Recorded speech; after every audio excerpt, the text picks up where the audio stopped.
This is kind of new. I mean, I'm not gonna say I'm used to this. I'm used to this in Dragon Ball Super. A whole bunch of controversy between the fandom and you know what I'm saying, the fans of Dragon Ball Super. But I guess I may be new to the whole One Piece community thing. I think I've been a fan for a few years now. You know, so I've never really just got the whole a backlash of what's going on in like the anime or the manga, or I just probably wasn't aware of it. But this one was pretty divisive among fans. I've heard a lot of different opinions. I heard a lot of different views. I heard things from both sides. And let me be honest, I'm probably on the side who didn't like the chapter. I really didn't. I thought it was one of, ever since I've been reading the manga, this is probably one of my least favorite chapters based on how things played out. And to me, it's not a big thing. It's not a big deal. It's just, I really didn't enjoy this chapter at all. Well, I ain't gonna say at all, but I just really didn't like how things played out. I'm not too worried about it. Next chapter, I'm pretty sure it'll be a good chapter or okay or great. Who knows? I just don't. I don't think it'll continue. I'm not gonna say continue like this, but ever since like the cake fell, it's I'm not saying going down, but it really hasn't did anything to just get your mind going like, oh, okay, what's going on? You got Big Mom chasing people because she's hungry, but that was always, to me, that was always kind of like stupid. In a sense, even though this is like a disorder that she had, to me though, it was I never really was a big fan of that. But the whole thing with Nami and Zeus, yeah, that pretty much got like a lot of people pissed, and I completely understand. Even though it was foreshadowed in the beginning, but only when they were first fighting the homies in the very beginning, like out in the field and everything like that, it was kind of foreshadowed because she could control the weather, and you know she'd probably be able to control them.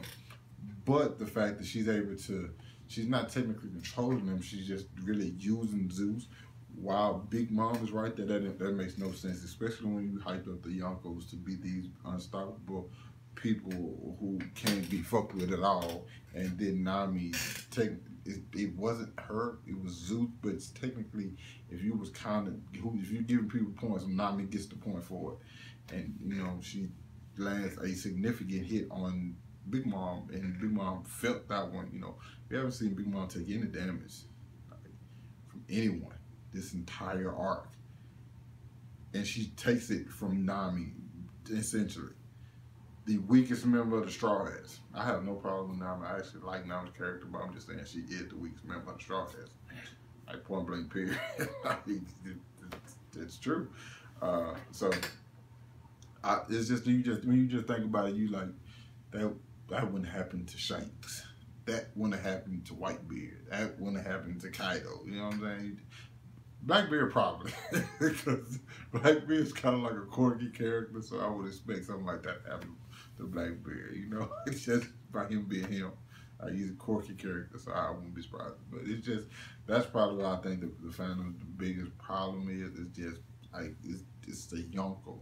You know what I'm saying? Like they don't hype them up to be this. You know what I'm saying? This fucking unstoppable fucking machine, and then some stuff like this happens. I understand that there's a part of Big Mom in Prometheus and Zeus and Napoleon, you know what I'm saying? But she should be able to control them still. If she said, I don't give a damn how good them damn claws was to Zeus, Big Mom said, stop, that motherfucker supposed to stop. Like that's my issue with it as well. It wasn't good for the story. I don't think, especially, and then these last three chapters have not been. They've just been running. It's really nothing good happened. Jinbei trying to save this chapter, and people in the Straw Hat crew are getting them, you know, trying to get them to stay together because they do get separated. That will make for a more interesting thing. At the same time, I don't want them to get separated. I want them to get their ass to the Sunny and get to fucking Wano, so we can get back to some real shit. Now, hopefully that happens in fucking Big Mom them just trails in the Wano when you have Big Mom's crew invading Kaido's crew along with a lot of the supernovas. I hope Capone comes along, like a whole bunch of supernovas, and then just upset the balance in the new world, because you have two Yonkos and you have all these supernovas and everybody's just going at it. Oh my God, that just would be so great. Oh my God, that would be so fantastic. I don't even care about the Reverie. I don't care about the If we don't see the revolutionaries at the Reverie, I don't give a fat damn about the Reverie. Reverie can be two chapters and we can get our ass to fucking Wano. But the gangster shit gonna go down there. That's what I want to see. But in my honest opinion, the cover page was better than the chapter, and the cover page like was nothing being said. It just was fucking Bartholomew burning one of Shank's flags. That's some gangster shit. That's some gangster shit. He gonna pay for that. I don't give a damn if he fucking with Luffy at all. He gonna have to pay for that. Shanks, Yonko. Okay, baby, we talking about the Yonko, the emperors. I like saying emperors, to be honest. The emperors of the New World. He has to pay for that. That's Shank shit. And I know he ride with Luffy all the way to the end till Luffy become king. But just being real, Luffy doesn't stand a chance. He doesn't stand a chance. I don't give a damn if he get the damn Straw Hat Grand Fleet. They don't stand a chance against Shanks. It's the reason Shanks where he at. I don't know how fucking strong Shanks is, to be honest, but it's the reason he at where he at. But nonetheless, yeah, like I said, I like the cover page more than the chapter. I'm actually hoping to see. I'm wondering what we gonna see on the next cover page. I'm more excited for that than the next chapter. But at the same time, we get Brook and Chopper getting back to the Sunny. They really by Pedro Spredo, and Katakuri just sitting on that shit. Katakuri seems like the fucking Yonko of this chapter. He's the one who's always been on this shit the entire time. He hasn't slipped up. He's thinking moves. He's thinking ahead of everybody. I guess his hockey, has something to do with that. But at the same time, he's been playing his cool the entire time. Big Mom's out of control. What if he turns on her? That would be some dope shit. But no, then again, it wouldn't work out.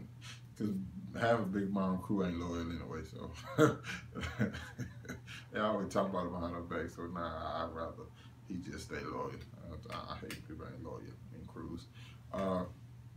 You get Luffy throwing some punches at Prometheus, which didn't do shit, and he used hockey.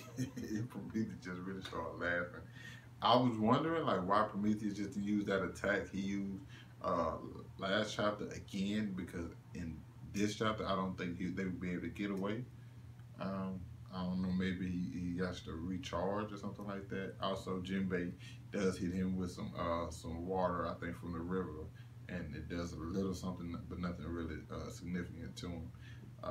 I'm kind of wondering what Brook did, what Brook used to cut him. That's kind of my main wonder, because shout out to Brook. Brook did some shit nobody else did. And I think Brook I wish we could have saw that. They skipped 2 fights in this damn chapter. I know they were trying to get the Wano, but damn, you could have just showed us the fight and cut out a lot of other shit. They skipped Luffy and Crockett. They skipped the majority of that fight, and they skipped Brook versus Big Mom. They skipped that fight entirely. I don't understand. That stuff they should have been easy to keep. And we see Chiffon with Puddin. I want Puddin to die at the end of this chapter. If I'm just being honest, I don't want to see her move forward at all. I need Puddin to die at the end of this chapter. Chiffon escaped. I do not fucking kill Chiffon and have her say, Puddin, do not do that. I'm gonna be pissed. This was one of my least favorite chapters. That would end up being my least favorite if that happened. Because I want Puddin to, that was my shooter too, by the way. I want fucking Puddin to die at the end of she's too wishy-washy. I hate that. Any character at all. She doesn't know what the fuck she want to be. She don't know who the fuck she want to be with. She don't know if she want to betray or stay loyal. I hate shit like that. So I'd rather her just die. Yep. I think that's pretty much it for this chapter. I, like I said, I'm looking forward to the cover page next week. If the next week's chapter is anything like this, I'll just make the cover page. But nah, but yeah, I've never really been disappointed by anything One Piece did except for this chapter. So I'm cool. Hit that like button though. Let me know what you guys thought about this chapter. In the comments. What side was you on? Was you cool? What happened? Or was you like me in a sense? You know what I'm saying? Subscribe to my channel. Hit the link in my description for any of my other social media outlets. You can link up on there and hit me up. Holla at me. I'm cool, dude. So.